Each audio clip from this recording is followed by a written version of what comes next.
Contabilidade na TV. Apoio educacional. Sistema Fenacom Sescap Sescom. SCI Sistemas Contábeis. OMIE, o primeiro e único ERP parceiro do contador.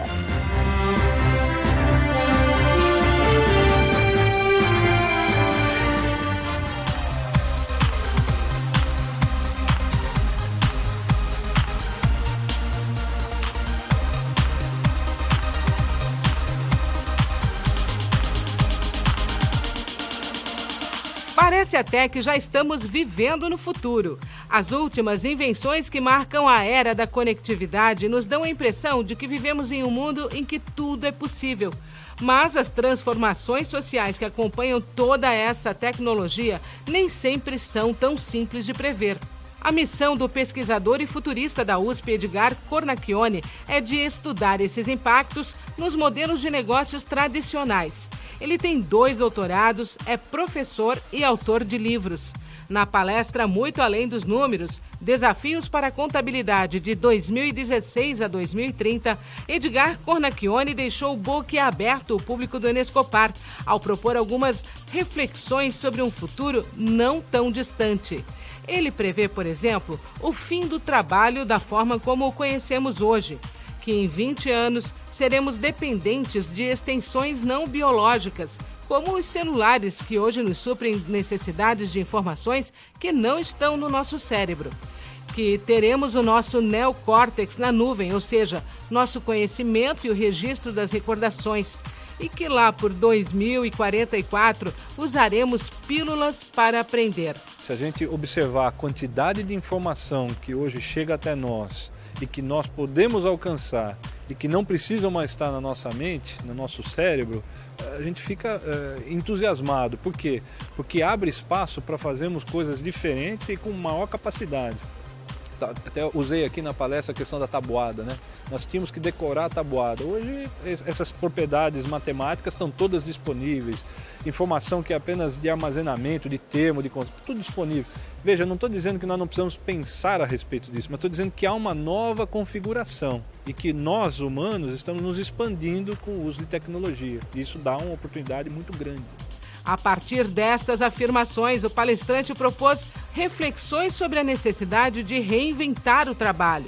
Ele prevê que tudo que for repetitivo e estruturável será feito por máquinas. Por isso, o futuro será dos profissionais que colocam a sua humanidade nas relações sociais, daqueles que oferecem o que ninguém mais pode oferecer.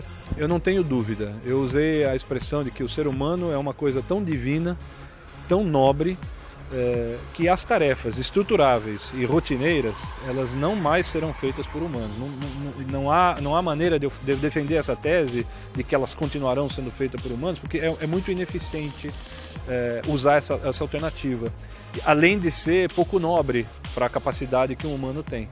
Então, é claro que as tarefas que nós começaremos a desenvolver com maior intensidade nos próximos anos serão tarefas que envolvam mais crítica a respeito dos fenômenos que nos envolvem.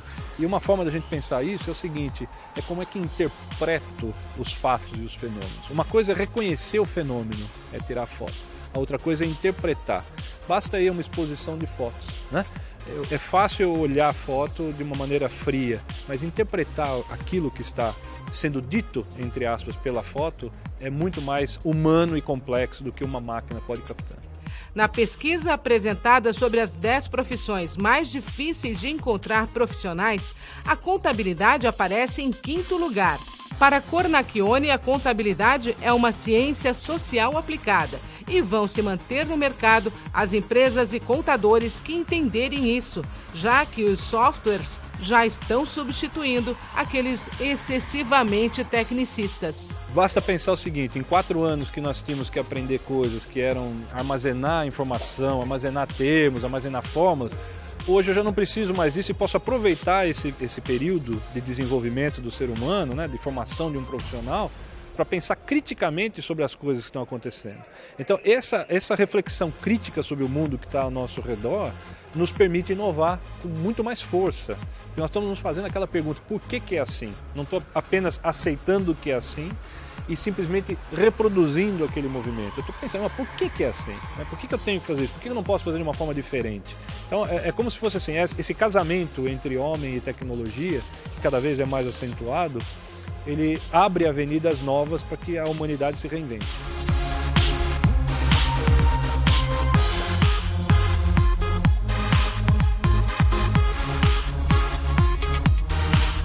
A advogada, professora e escritora Patrícia Peck falou sobre o tema Segurança da Informação na Era Digital para os Negócios.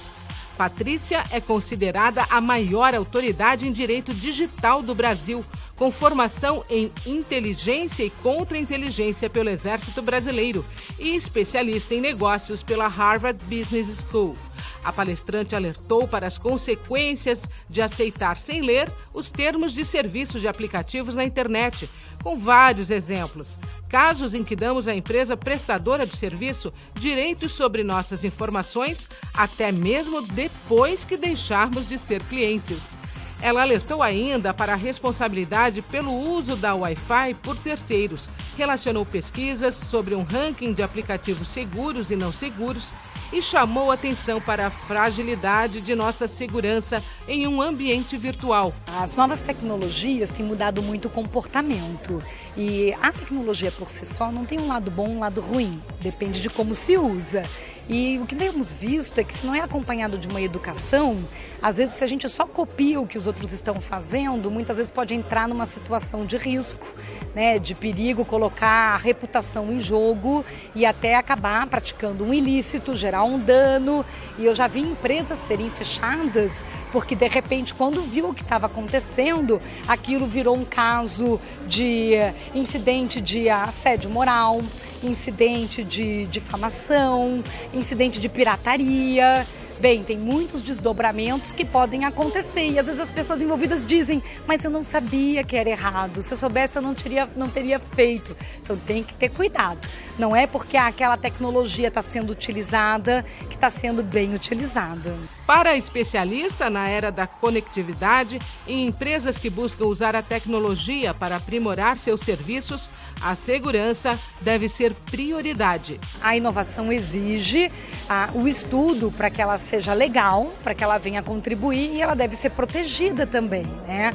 A gente tem que ter muito cuidado ao desenvolver inovação, protegê-la no sentido de não ter um vazamento da informação no processo de desenvolvimento de uma nova criação que uma empresa está desenvolvendo e por isso que as equipes hoje têm que ter cuidado para não estar plagiando uma coisa que outro já tenha criado, não pegar algo da internet achando que não tem dono e já tinha, não publicar lá aquilo que está sendo pesquisado, que depois alguém copia e aquilo tinha que estar sendo tratado com sigilo, com segredo industrial para poder depois patentear, proteger. Então sim, na era digital tem que ter muito cuidado com a própria proteção da informação da inovação.